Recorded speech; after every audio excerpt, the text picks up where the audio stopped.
My channel. So guys, इस video में ना हम बायर अब्यूज इन्वेस्टिगेशन स्पेशलिस्ट की प्रोफाइल के बारे में बात करेंगे। हालांकि ये जो प्रोफाइल है ना, बायर अब्यूज इन्वेस्टिगेशन स्पेशलिस्ट, ये ना 2 से 3 दिन पहले ना अपडेट कर दी गई थी। ठीक है, एम्बिशन बॉक्स में इवन की नौकरी पे।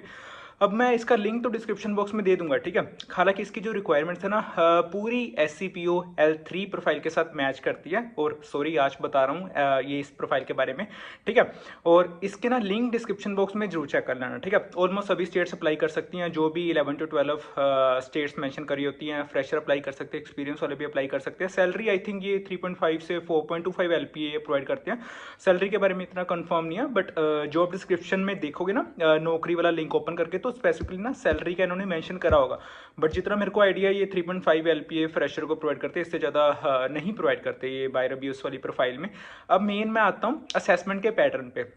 गाइज, इसका ना वीडियो मिल जाएगा चैनल पे, बायर अब्यूज इन्वेस्टिगेशन स्पेशलिस्ट करके। ठीक है, चैनल पे सर्च करोगे ना, हालांकि मैं उसका ना लिंक भी डिस्क्रिप्शन बॉक्स में ऐड कर दूंगा, तो उससे भी डायरेक्टली फेच कर सकते हो लिंक को और डायरेक्टली वीडियो देख सकते हो। उस वीडियो में ना मैंने 30 MCQ एंड वॉइस वर्सन के बारे में बताया था। हालांकि वो वीडियो ना बहुत पुराना है, उसमें कुछ MCQ रिपीट करें, कुछ MCQ रिपीट ना करें, कुछ वर्सन के सेक्शंस के क्वेश्चंस रिपीट करें, कुछ ना रिपीट करें। ठीक है, इसमें हम कुछ कंफर्म नहीं कर सकते। अब ना मैं एक अपडेट और देता हूँ। हालांकि SCPO वाली PDF भी मैं वेबसाइट पे अभी अपडेट नहीं कर पाया। ठीक है, क्योंकि मैं अभी एक्सप्लोर कर रहा हूँ सभी क्वेश्चन। हालांकि वॉटसन टेस्ट के बारे में इस वीडियो में मैं सब कुछ बताऊंगा। वॉटसन टेस्ट के क्या क्या क्वेश्चन होते हैं और हमें कैसे कैसे इसके आंसर्स देने पड़ते हैं। ठीक है, अगर कोई टेस्ट अभी देना चाहता है तो वो SCPO वाली वीडियो, बायर अब्यूज वाली वीडियो, इवन की ट्रांसपोर्टेशन स्पेशलिस्ट ओल्ड वीडियो, ठीक है, ट्रांसपोर्टेशन स्पेशलिस्ट न्यू वीडियो नहीं, ओल्ड वीडियो, तो वो 3 वीडियोस जरूर देख सकता है। ठीक है, उसमें 30 MCQ 3 सेट्स मिल जाएंगे, वॉइस वर्सन के 3 सेट्स मिल जाएंगे। हालांकि अच्छी खासी प्रैक्टिस हो सकती है, वो एक्सप्लोर कर लेना। अब मैं मेन आना चाहता हूँ जो बायर अब्यूज का पैटर्न होता है। ठीक है, बायर अब्यूज भी L3 प्रोफाइल कह सकते हो। इसमें 30 MCQ first round, voice version second round, third round कभी होता है कभी नहीं होता, बट हम रिस्क नहीं लेंगे, तो थर्ड राउंड वॉटसन टेस्ट भी हम प्रिपेयर करके चलेंगे। अब ना मैं 30 MCQ और वॉइस वर्सन के बारे में तो बहुत डिटेल में बाकी वीडियोस में बता चुका हूँ। मैं ना वॉटसन टेस्ट के बारे में कुछ क्वेश्चंस की एग्जांपल देना चाहता हूँ और कुछ क्वेश्चंस के ना सिनेरियोस लेके चलना चाहता हूँ कि इन क्वेश्चंस को हम कैसे आंसर दे सकते हैं। अब ना मैं मैंने इस पुरानी वीडियो में SCPO L3 वाली वीडियो में ना इसके 5 सेक्शंस के बारे में बताया था और थोड़ा थोड़ा बेसिक कंसेप्ट बताया था। फर्स्ट इन्फेरेंस, सेकंड पार्ट होता है recognition of assumption, third part होता है डिडक्शंस। डिडक्शंस भी हम कह सकते हैं, कंक्लूजन भी कह सकते हैं। फोर्थ सेक्शन जो होता है वो क्या होता है, interpretation. Deduction, conclusion, interpretation same चीजें होती है और इसमें सभी MCQ की ऑप्शंस भी सेम ही होती हैं। फिफ्थ पार्ट होता है आर्ग्यूमेंट। अब मैं ना पॉइंट बाय पॉइंट सबको समझाता हूँ। फर्स्ट पार्ट को मैं एग्जांपल से समझाता हूँ। फर्स्ट पार्ट इन्फेरेंस था ना, सपोज करो एक ना स्टेटमेंट गिवन है और वो स्टेटमेंट कैसे ही गिवन है, मैं एक एग्जांपल लेता हूँ। सपोज करो एक ना फ्रेंच का फर्स्ट न्यूज़पेपर पब्लिश करा था किसी ने। ठीक है, उसका एडिटर ना कोई XYZ पर्सन था, और जो एडिटर था ना जिसने वो न्यूज़ भी पब्लिश करी थी, इवन की वो न्यूज़ एडिट भी करी थी अपने न्यूज़पेपर में, वो ना किसी XYZ पर्सन ने वो न्यूज़पेपर को ना बैन कर दिया। ठीक है, अब उसका ना रीजन कुछ भी क्लियर कट मेंशन नहीं दिया गया स्टेटमेंट में। ठीक है, वो XYZ पर्सन ने ना उस न्यूज़पेपर को बैन कर दिया। ठीक है, जिस XYZ पर्सन ने वो न्यूज़ एडिट करी थी ना, उसने ना बहुत लंबी फाइट करी अपने न्यूज़पेपर के लिए, ताकि वो फ्री प्रेस, उसका मिशन था कि वो फ्री प्रेस होनी चाहिए, फ्रीली न्यूज़ पब्लिश होनी चाहिए। हालांकि आजकल तो हम देखते हैं कि पेड मीडिया है, तो उसका ना बिल्कुल ही अलग ऑपोजिट मिशन और विजन था कि फ्री प्रेस होनी चाहिए। ठीक है, इतना बेसिक कंसेप्ट समझ आया कि फ्री प्रेस होनी चाहिए। अब उसके ना फर्स्ट प्रपोज इन्फ्रेंस से मेरा मतलब है फर्स्ट क्वेश्चन। ठीक है, इसकी ना ऑप्शंस हैं probably true, probably false, true false, insufficient data. First question मेरे पास गिवन है कि जो वो एडिटर था वो हालांकि ना बहुत अपने ना न्यूज़पेपर में सारी न्यूज़ क्रिटिसाइज करता था उस बंदे को जिसने वो न्यूज़पेपर बैन करा। ठीक है, मतलब कि उस बंदे के अगेंस्ट ही वो न्यूज़ पब्लिश करता था। तो इसके ना ऑप्शंस गिवन थे, insufficient data, probably true, probably false, false true. अब मेरे को बताओ कि जो मैंने स्टेटमेंट दी उसमें कहीं कुछ मेंशन था कि वो XYZ पर्सन जिसने एडिट करी थी न्यूज़पेपर न्यूज़पेपर, और वो XYZ बंदा जिसने बैन करा कि वो उसके अगेंस्ट ही सारी न्यूज़ पब्लिश करता था, ये कहीं भी स्टेटमेंट में हमारे को गिवन नहीं है। तो हम इसका आंसर कैसे देंगे? Insufficient data. अब मैं सेकंड परपोज इन्फ्रेंस लेके चलता हूँ। सेकंड परपोज इन्फ्रेंस से मेरा मतलब है सेकंड क्वेश्चन, ठीक है। अब सेकंड क्वेश्चन क्या है कि जो XYZ पर्सन था, ठीक है, तो वो लाइक उसकी ना डेथ हो गई थी 1980 में, ठीक है, क्योंकि उसका न्यूज़पेपर बैन कर दिया गया था, ठीक है। तो ये स्टेटमेंट है, तो ये प्रपोज इन्फ्रेंस है। अब इसके भी ऑप्शंस गिवन है, probably true, probably false, insufficient data, true false. अब मेरे को बताओ कोई स्टेटमेंट में कुछ ऐसा एज सच पॉइंट कुछ था कि उस बंदे की डेथ हो गई थी 1980 में? नहीं, हमको कहीं भी मेंशन नहीं करा गया। तो ये होते हैं प्रपोज इन्फ्रेंस के फर्स्ट सेक्शन के क्वेश्चन, ठीक है। मैंने फर्स्ट सेक्शन समझा दिया। अब मैं ना सेकंड सेक्शन लेके चलता हूँ, recognition of assumption. Recognition of assumptions के ना पहले मैं ना ऑप्शंस बताता हूँ कि इसके ऑप्शंस कैसे कैसे होते हैं। कोई स्टेटमेंट गिवन है, उसके प्रपोज एजम्पशंस गिवन है, उसके ऑप्शंस कैसे होती हैं? Assumptions made, assumptions not made, ठीक है। तो बेसिक मैंने ऊपर से समझा दिया। अब मैं ना एक सिनेरियो लेके चलता हूँ। एक सिनेरियो है कि यूनिवर्सिटीज़ फ्यूचर में उतनी ज़्यादा कंस्ट्रक्ट होती रहेंगी कि जितने ज़्यादा स्टूडेंट्स हायर एजुकेशन के लिए जाते रहेंगे, ठीक है। तो ये मेरी स्टेटमेंट है। अब मेरे को इस बेसिस पे प्रपोज एजम्पशन क्या गिवन है? मेरे को प्रपोज एजम्पशन ये गिवन है, ठीक है। उसके ऑप्शन है assumptions made, assumptions not made, कि यूनिवर्सिटी का नंबर उतना ज़्यादा बढ़ता रहेगा कि जितने भी कैंडिडेट्स या जितने भी स्टूडेंट्स होंगे वो हायर एजुकेशन के लिए आगे जाते रहेंगे, ठीक है। ऑब्वियसली एजम्पशन मेड, क्योंकि यूनिवर्सिटी का नंबर तभी बढ़ेगा ना अगर फ्यूचर में कोई हायर एजुकेशन करने जाएगा, ठीक है। तो ये assumptions made and assumptions not made वाले क्वेश्चंस है। 2 से 3 क्वेश्चन सेम स्टेटमेंट के गिवन होंगे, बट उनकी ना प्रपोज एजम्पशंस चेंज होती रहेंगी, ठीक है। स्टेटमेंट वही रहेंगी बट प्रपोज एजम्पशंस चेंज होती रहेंगी। Options assumptions made and assumptions not made ही होती रहेंगी, ठीक है।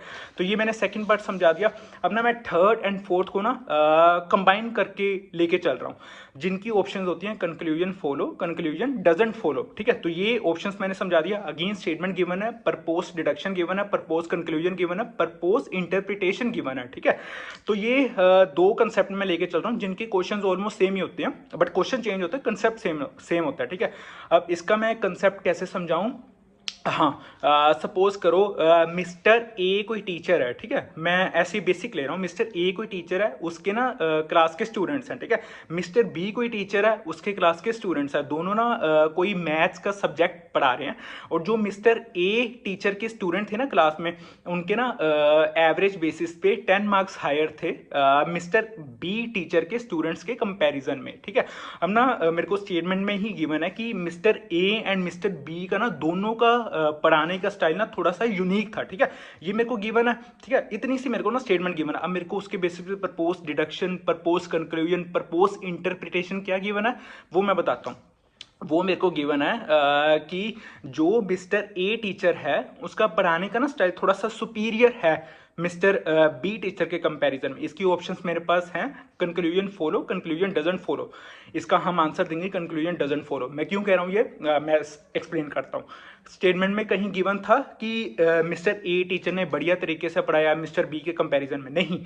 उन दोनों की स्टेटमेंट में सिंपल इतना गिवन था कि दोनों का ना पढ़ाने का स्टाइल यूनिक था, ठीक है। तो इस करके कंक्लूजन डजंट फॉलो। अब मैं एक और एग्जांपल लेता हूँ। Mister A and mister B teacher ने दोनों ने सेम स्कूल में पढ़ाया था।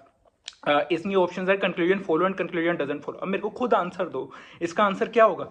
ऑब्वियसली कंक्लूजन डजंट फॉलो होगा ना, क्योंकि कहीं भी स्टेटमेंट में मेंशन है कि इन दोनों ने सेम स्कूल में पढ़ाया, नहीं। मिस्टर ए ने अलग पढ़ाया, मतलब कि कहीं भी स्कूल मेंशन नहीं करा गया। तो हम कैसे जज कर सकते हैं propose deduction, propose conclusion, propose interpretation से? इसका आंसर हम कंक्लूजन डजंट फॉलो ही देंगे। सिंपल, मिस्टर ए टीचर ने अपने स्टूडेंट्स को पढ़ाया, मिस्टर बी टीचर ने अपने स्टूडेंट्स को पढ़ाया, ठीक है, मैथ्स का सब्जेक्ट। तो ये स्टेटमेंट है, उसके बेसिस पे हमें propose deduction, propose conclusion, propose interpretation समझनी पड़ेंगी, ठीक है। तो ये वाला पार्ट होता है। मैंने थर्ड और फोर्थ पार्ट समझा दिया। अब मैं आता हूं लास्ट पार्ट पे, आर्ग्यूमेंट्स। आर्ग्यूमेंट्स में ना ये लगा लो कि कोई स्टेटमेंट गिवन है, उसकी स्टेटमेंट के ना उसके पास मेरे पास ऑप्शंस हैं आर्ग्यूमेंट वीक, आर्ग्यूमेंट स्ट्रॉन्ग, ठीक है। अगेन मेरे पास स्टेटमेंट गिवन है, उसकी प्रपोज आर्ग्यूमेंट गिवन है। अब ना मेरे पास स्टेटमेंट ये लगा लो कि शॉर्टर वर्किंग डेज होने चाहिए और लॉन्गर हॉलीडेज होने चाहिए, ताकि हमारे नेशन की हेल्थ ना, जो भी इंप्लॉयज की हेल्थ है वो सही बनी रहे। ठीक है। उसके बेसिस पे मेरे पास अपना प्रपोज एजम्पशंस गिवन है कि अगर शॉर्टर वर्किंग डेज होंगे, ठीक है, तो एम्प्लॉयज़ को दोबारा से लाइक जब वो अपने घर जाएंगे काम करके, अगेन उनको दोबारा से काम करने के लिए जल्दी से आना पड़ेगा, ठीक है। अब वो एक इलनेस का कारण बन सकता है, ठीक है। अब मेरे पास ना ऑप्शंस है आर्ग्यूमेंट स्ट्रॉन्ग, आर्ग्यूमेंट वीक, ठीक है। तो ऑब्वियसली इसका आंसर आर्गुमेंट स्ट्रॉन्ग होगा ना, क्योंकि अगर शॉर्टर वर्किंग डेज होंगे दोबारा दोबारा से हमें करना पड़ेगा, ठीक है। तो इस करके ना वो इलनेस का एक कारण बन सकता है। कभी भी ना ऐसा समझ लो कि अगर कोई स्टेटमेंट गिवन है, ठीक है, वो क्वेश्चन की फॉर्म में होंगे, मोस्टली क्वेश्चंस ना आर्गुमेंट में क्वेश्चन की फॉर्म में स्टेटमेंट्स होंगी, और ऐसा समझ लो कि हम किसी किसी के साथ ना आर्ग्यू कर रहे हैं, हम उसको अपना पॉइंट बता रहे हैं, ठीक है। वो आर्गुमेंट स्ट्रॉन्ग वीक होंगी, तो उसके बेसिस पे हमें उसके आंसर्स देने पड़ेंगे, ठीक है। तो ये टोटल 5 सेक्शंस थे। वॉटसन टेस्ट का मेरे को मेनली समझाना था, और ये वॉटसन टेस्ट एससीपीओ में भी एप्लीकेबल है, L3 प्रोफाइल्स में स्पेशली गाइस, एससीपीओ में भी, इवन की बायर अब्यूज इन्वेस्टिगेशन स्पेशलिस्ट में भी, अगर कोई भी इन फ्यूचर इन्वेस्टिगेशन स्पेशलिस्ट की प्रोफाइल आती है ना, अगर उसमें वॉटसन टेस्ट आता है तो उसमें भी एप्लीकेबल होगा, ठीक है। अब नॉर्मली पीडीएफ्स में आई थिंक 1 to 2 डेज का मेरे को टाइम दो, ठीक है। ऑलमोस्ट मेरी 50 to 60% प्रिपेयर्ड है, बट मैं सभी क्वेश्चंस कवर करना चाहता हूँ, तो उसके अकॉर्डिंग ना मैं अपडेट दे दूंगा, ठीक है। इंस्टाग्राम पे स्पेशली मैं अपडेट दे दूंगा जब भी पीडीएफ्स बनती, हालांकि वीडियोस मिल जाएंगी चैनल पे, वो रेफरेंस के तौर पे यूज कर सकते हो। जिसने अभी असेसमेंट टेस्ट वो सडनली देना चाहता है, अगर वो लिंक आ रहा है, ठीक है, तो वो देना चाहता है, वो वीडियो से कर सकता है, ठीक है। अब इवन की पीडीएफ तभी ली जानी चाहिए अगर हमारे पास असेसमेंट के लिंक्स हैं, ठीक है। बेफिजूल के लेंगे हम तो वो उसका कोई फायदा नहीं है, ठीक है। हालांकि प्रिपरेशन के लिए लेना चाहते हो वो जरूर ले सकते हो। अब मैं आता हूँ 30 एमसीक्यू। गाइस मैंने 30 एमसीक्यू ना 1000 बार एक्सप्लेन करा होगा, मेरे को लगता है कि मतलब मैं भी बोर हो गया हूँ इस चीज को एक्सप्लेन करते करते, बहुत बारी मैंने एक्सप्लेन करा। 30 एमसीक्यू में ना 7 सेक्शंस होते हैं। Fill in the blanks punctuation के बेसिस पे सेकंड पार्ट, एरर डिटेक्शन के बेसिस पे third part, again error detection के बेसिस पे fourth part, fifth part passage comprehension के बेसिस पे सिक्स पार्ट होता है, सेंटेंस रीअरेंजमेंट के बेसिस पे सेवंथ पार्ट होता है। सेवंथ पार्ट मींस की 7 सेक्शन सिनेरियो बेस्ड क्वेश्चंस पे, ठीक है। ऐसे ही वर्सेंट के ना 6 सेक्शंस होते हैं, इसमें वॉइस वर्सेंट होता है, ठीक है।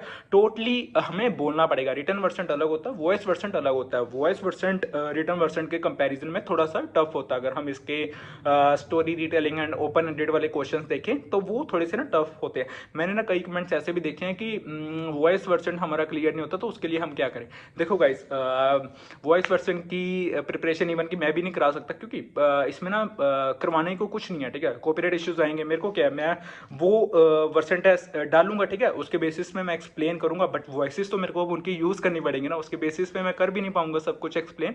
तो इस करके सिंपली बाकी वीडियोस देखोगे, इसमें ना डॉक्स के फॉर्मेट में ना इसके आंसर्स मेंशन है, ठीक है। हालांकि उसमें बहुत बढ़िया तरीके से एक्सप्लेन करा है, मेरे अकॉर्डिंग मैंने करा है, ठीक है, काफी बढ़िया।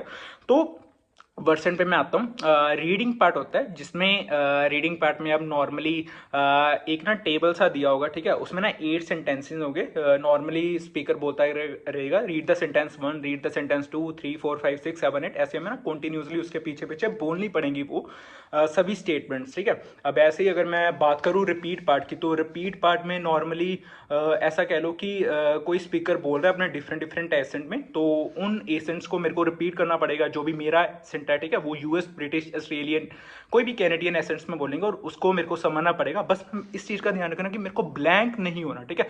जैसे ब्लैंक हो गए तो लाइक जो स्क्रीन पे आएगा ना, वो आई थिंक ऐसे भी बोलते हैं कि रीड द सेंटेंस लाउडर, ठीक है। अब ऐसे ही अगर कुछ भी बोलोगे फिर दोबारा से कुछ बोलते रहोगे, वो ना सिस्टम कैच नहीं कर पाता वो सेंटेंसेस, ठीक है। इससे हमारे ना सेंटेंसेस रॉन्ग हो जाते हैं। तो ये था रिपीट में 16 सेंटेंसेस पूछे जाते हैं। कन्वर्सेशन या क्वेश्चंस कह लो, उसमें 24 क्वेश्चंस होते हैं। मैंने प्रीवियस वीडियो में भी ना क्वेश्चंस की एग्जांपल ली थी, ठीक है। वो म्यूजियम, पेंटिंग, बिल्डिंग्स वाले क्वेश्चंस थे, तो वो पुरानी एससीपीओ वाली वीडियो में ही देख लेना। 24 क्वेश्चंस होते हैं, जिनके हमें वन वर्ड में आंसर नहीं देने, हमें फुल सेंटेंस में उनके बनाकर आंसर्स देने पड़ेंगे, ठीक है। तो ये था क्वेश्चंस का पार्ट। 24 क्वेश्चंस होते हैं, ये पार्ट काफी स्कोरिंग पार्ट है, तो ये अच्छे से देना। नेक्स्ट पार्ट आता है सेंटेंस बिल्ड। अब सेंटेंस बिल्ड में 10 सेंटेंसेस होते हैं। फर्स्ट 1 to 6 सेंटेंसेस तो काफी इजी रहेंगे, बट जो नेक्स्ट 6 to 10 सेंटेंसेस होते हैं ना, वो काफी लेंथी भी होते हैं, और इवन कि ना उनका डिफिकल्टी लेवल भी थोड़ा सा ना हायर होता है। ठीक है, तो ऐसे समझ लेना। बट ये भी है कि इन सेंटेंसेस में भी ना ब्लैंक मत हो ना, क्योंकि अगर ब्लैंक हो गए तो ऑब्वियसली सिस्टम कैच नहीं कर पाएगा। ठीक है, तो ये था सेंटेंस बिल्ड। अब नेक्स्ट आते हैं हम स्टोरी रिटेलिंग। स्टोरी रिटेलिंग में ना स्पीकर कोई स्टोरी बोल रहा है, 30 सेकंड्स तक मेरे को वो स्टोरी सिमिलर बोलनी पड़ेगी। अब सिमिलर का मतलब ये नहीं कि जैसे जैसे वो बोल रहा है वैसे वैसे मैं भी अपनी स्टोरी बोलने लग पड़ूँ, नहीं, मेरी वो कैब डिफरेंट होनी चाहिए, मेरे वर्ड्स डिफरेंट होने चाहिए, स्टोरी का मीनिंग एग्जैक्ट सिमिलर होना चाहिए। ठीक है, तो ये था स्टोरी रिटेलिंग। इसकी 3 स्टोरीज होती है, 30 सेकंड्स तक ना मेरे को एक स्टोरी बोलनी पड़ेगी। ठीक है, जैसे ही स्पीकर एक स्टोरी बोलता है, स्क्रीन फैच होकर मेरे को आंसर देने के लिए कहेंगे, 30 सेकंड तक मेरे को वो बोलनी पड़ेगी। ठीक है, और सेकंड्स ना बहुत जल्दी पास होंगे। ठीक है, तो इस चीज का ध्यान रखना कि डायरेक्टली अगर कोई स्टोरी एग्जैक्ट भी नहीं हम क्या कह रहे हैं नरेट कर सकते ना, तो मेन स्टोरी के पॉइंट वाइज भी बात कर सकते हैं। ठीक है, मेन एग्जैक्ट स्टोरी भी बता सकते हो क्या है। अब आते हैं हम ओपन एंडेड क्वेश्चंस पे। ओपन एंडेड क्वेश्चंस में ना टॉपिक्स आते हैं, बट टॉपिक्स के साथ ना सिनेरियो भी दिए होते हैं। मैंने पिछली वीडियो में ना किड्स के 2 टॉपिक्स बताए थे कि should kids have their own phones and why do you think so. ठीक है, तो ऐसे वाले क्वेश्चंस होते हैं, kids are so much busy in their own phones, तो ठीक है, like what do you think, why do you think so. ठीक है, तो ऐसे वाले क्वेश्चंस होते हैं सिनेरियो बेस्ड क्वेश्चन। और ना हर राउंड एलिमिनेशन राउंड है, कोई भी राउंड में क्लियर नहीं करोगे तो इंस्टेंट रिग्रेट मेल आएगा। भले ही वो ग्रामर फर्स्ट एमसीक्यू वाला राउंड ना क्लियर हो, रिग्रेट आ जाएगा इंस्टेंट। ठीक है, अगर क्लियर करोगे then thanks for attending that, I नहीं मैं गलत बोल रहा हूँ, अगर जैसे ही राउंड क्लियर होगा तो congratulation, you are eligible for the next step. ठीक है, ऐसे ही वर्सन टेस्ट में अगर राउंड नहीं क्लियर हो तो देन इंस्टेंट रिग्रेट मेल आ जाएगा। अगर वर्सन राउंड हमारा क्लियर होता है, ठीक है, तो उसके बाद भी congratulation, you are eligible for the next step. Last जो राउंड होता है वो होता है वोट्स एंड टेस्ट। ठीक है, तो ये फाइनल राउंड होता है। अब इसके बेसिस पे प्रिपरेशन करना, हालांकि जो सभी लिंक्स है वो डिस्क्रिप्शन बॉक्स में मैं सारे प्रोवाइड कर रहा हूँ।